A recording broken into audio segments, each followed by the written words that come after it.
Oh, welcome everybody. There's so many familiar faces here, and I've not met in the flesh any of the friends from meetings that I've had for the last 2 years. So it's just an absolute treat. I feel I've been really excited about coming because I haven't been able to. The last 2 years have been strange, haven't they? So it's yeah, I wouldn't want you to think that once you're enlightened, you wouldn't get excited about anything anymore. That's not the case.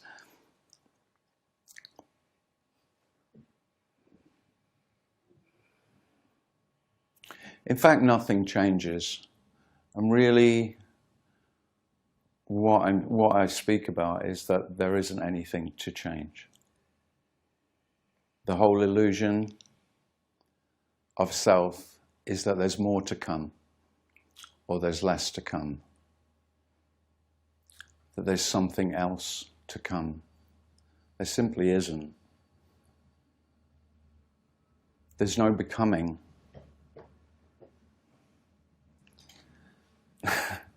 The illusion of knowing what's happening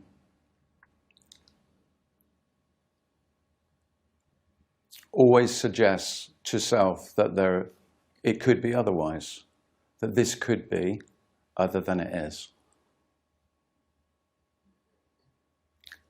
And the suggestion is just blatantly obvious, that this is never other than it is.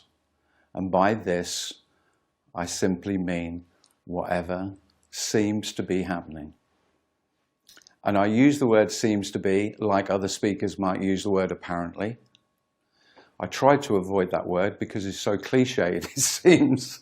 And everyone goes, in non-duality circles, you have to put apparently on the end of every statement that you ever make.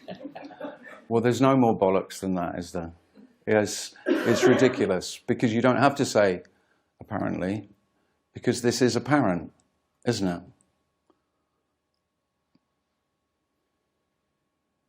This simply is. That's the whole message. And I can speak all day about this, quite literally, but really that is the whole message. That's it. That this is it without being an it. The unfortunate thing with language is, if we say this is it, then no doubt, almost inevitably, mind cannot do anything other than say, so, what is this it that this is? And there is simply knowing, there is no knowing what it is, because it is not an it. It is not a something. We are not talking about something. We're talking about everything, which includes nothing. And we're talking about the complete paradox that everything is already nothing. So this it, that this already is already nothing. It's not nothing being everything, which you may have heard. If you've listened to non-duality, this is nothing being everything. I don't like that. It's because mind, self and mind can only take that and make nothing the source. So nothing is the real, and everything is the illusion, the dream, Maya, whatever books you've read or speakers you've heard, particularly in traditional Advaita, that talk about, okay, so none of this is real. It's all a dream, or a play, or just story. I think that's incredibly misleading because, of course, and it can't help but suggest from that if this is a dream, this happening is a dream, then, well, that's not what I want. I want reality. I don't want the dream. I want what's real. As a seeker, I was always searching for what's really real, what's really true, the truth, not half-truths, not dream truths, not fantasy truths, but the truth. There must be the truth. I've heard lots of people who've said they've found it. I've read lots of books that say they've found it, and that's what I want.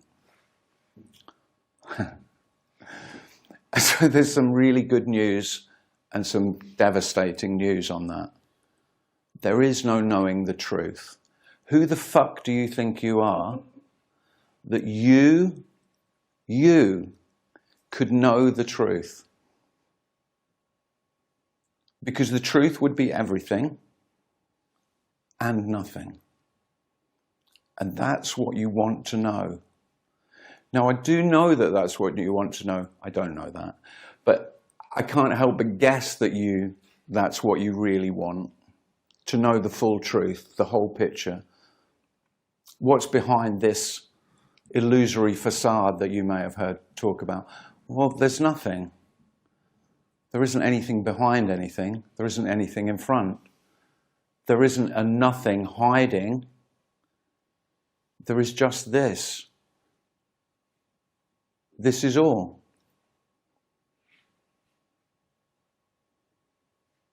And so there's nowhere to go. There's nothing to find. And for me, that can feel really devastating. What the fuck am I going to do now? I must have said that hundreds of times because there must be a path, there must be a way, there must be some escape, because this isn't enough. This isn't good enough. This isn't what I wanted. This isn't what I've asked for. This isn't what I've dreamt of. But here it is. Always. Nowhere else. Nowhere to travel to. No matter where you go. No matter the seeming traveling, this doesn't move. So the moving and stillness, they're not two. And you've been longing for stillness, rest, because that endless restlessness that self has of there must be more or less. More or less makes no difference. It's the same of this isn't whole and complete already.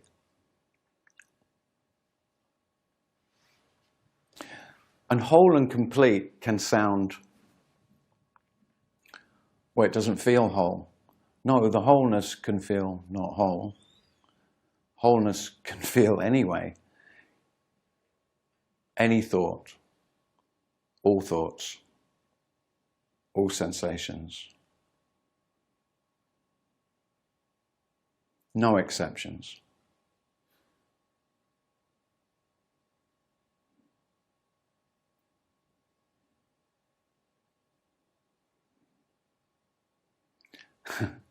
And that can be very disappointing. There was a real sense of disappointment here.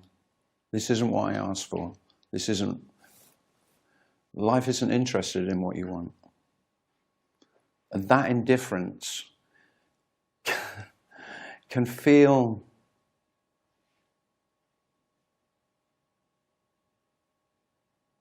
it can be terribly shocking when it's obvious that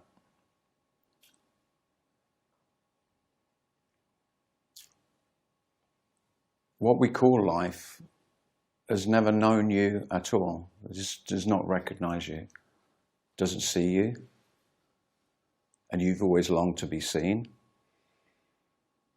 to be known. There's nothing to know.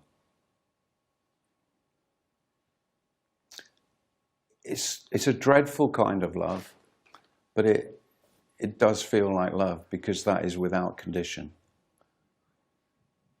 You put the conditions.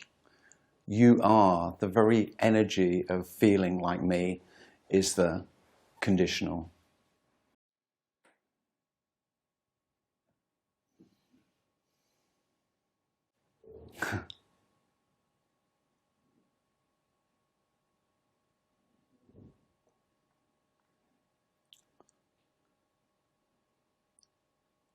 Even if you get a glimpse of this, it can feel devastating. Wonderfully so, but it is complete destruction of everything that you think you've known, that you thought you knew about yourself and about everything. And in a very real sense, everything that you called mine is seen to be nothing but fantasy. And that's not what you wanted. Certainly not what I wanted. What I wanted was to be there. I wanted the absence of myself, for sure. That's what resonated when I first heard this. Because I was sick and tired of myself.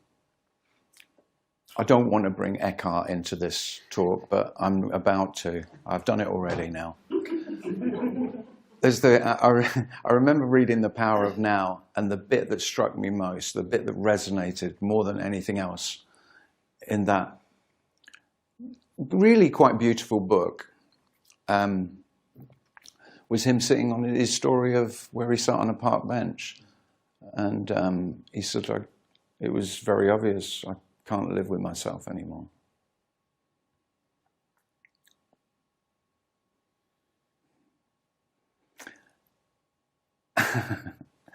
And so the wonderful news is you're not living with yourself. That's why this message is so liberating. It's not liberation from yourself. There is no self to be liberated. There is no self to be liberated from.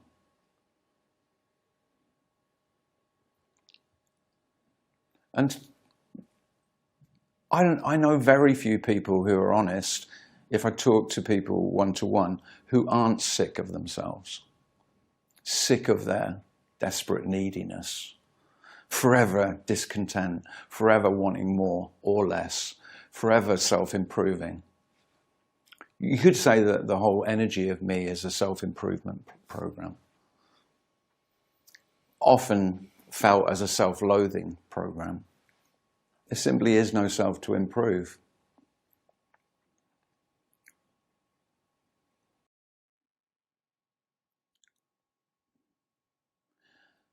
And it can sometimes sound that without me, then everything would be perfect, because I'm the problem. But there is no perfection. This isn't perfect. So when I say, this is whole and complete, but it's whole and complete in the sense of it can appear any way it appears.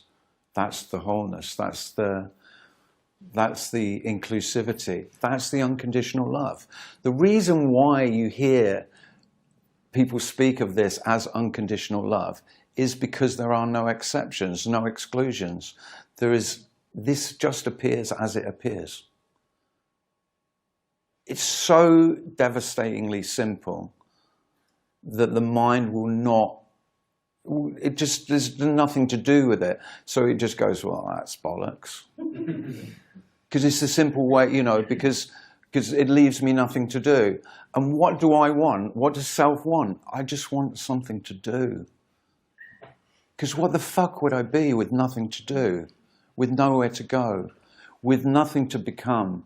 With nothing to heal?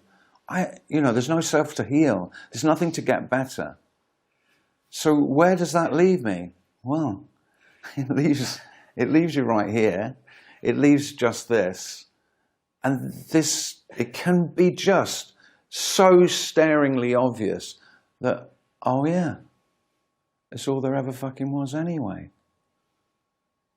And all my fantasy about who I am, what I've been, and what I may become, simply, even if it still appears, it can be seen for the story that it is, just a story. And that's what your life is. Your life is your story that you tell yourself, and then if anyone asks you, you tell another human being. And they tell you their story. And that's what we are to each other, a story. And you never knew yourself. There was never anyone to know. And you never know another. And that really is why you can call this message non-duality, is because it's not there is one. There's just no knowing.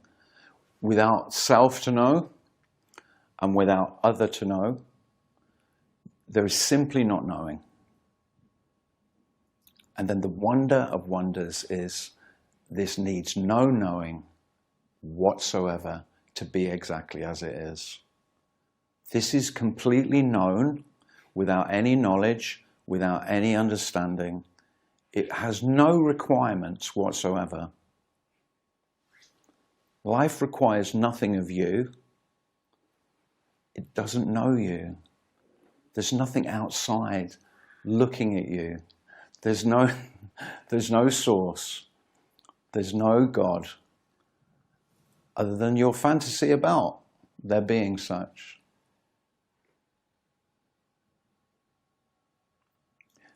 And it's not that, so if there is no God, there's no source, there's no self, there's no other. There's no things, there's the appearance of things, but there's no things unless I say there is. And when I say there is, all that means is that I believe, I think, I know what something is. And that knowledge is separation.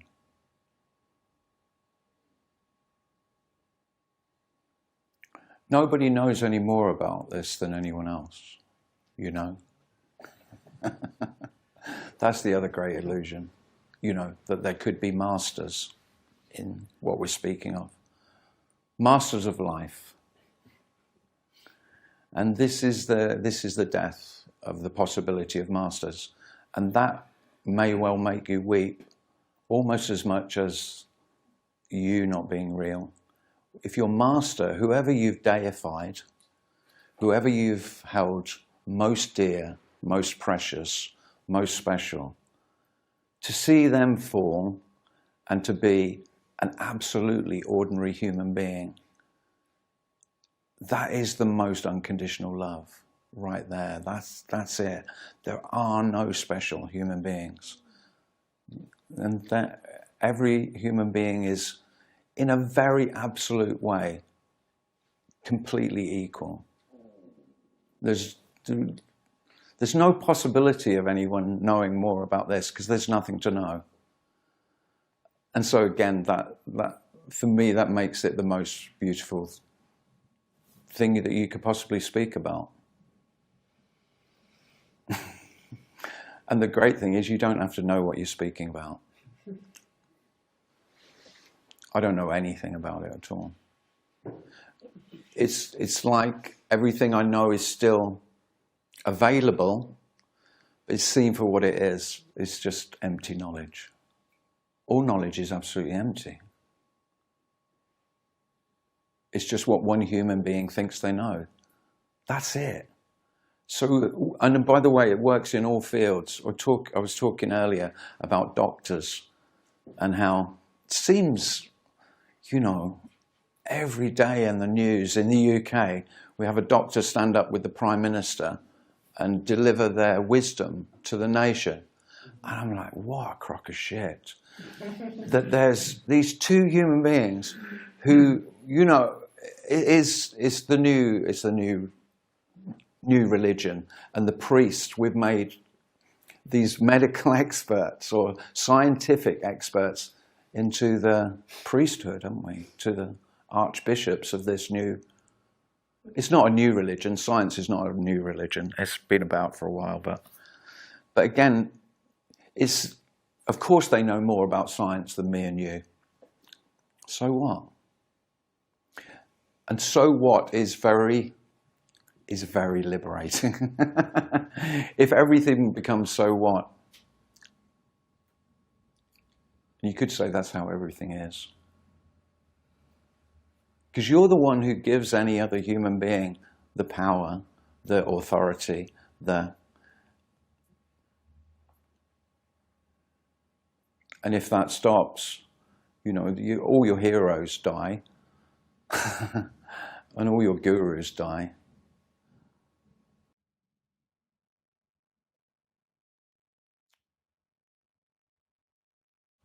And of course, seemingly you die.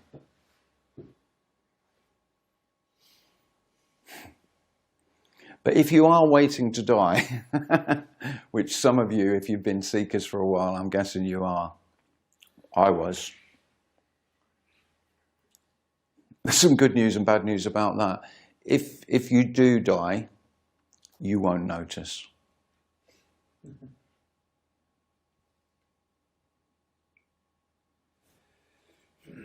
Because there wasn't anyone to die.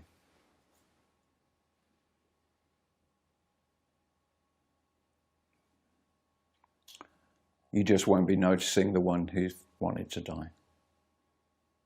And there is relief and peace in that. But I wouldn't make too big a deal out of it. It's not the big deal that you're making out of it when you're the seeker. It's no big deal. The death of something that never was is not going to be a big deal, is it?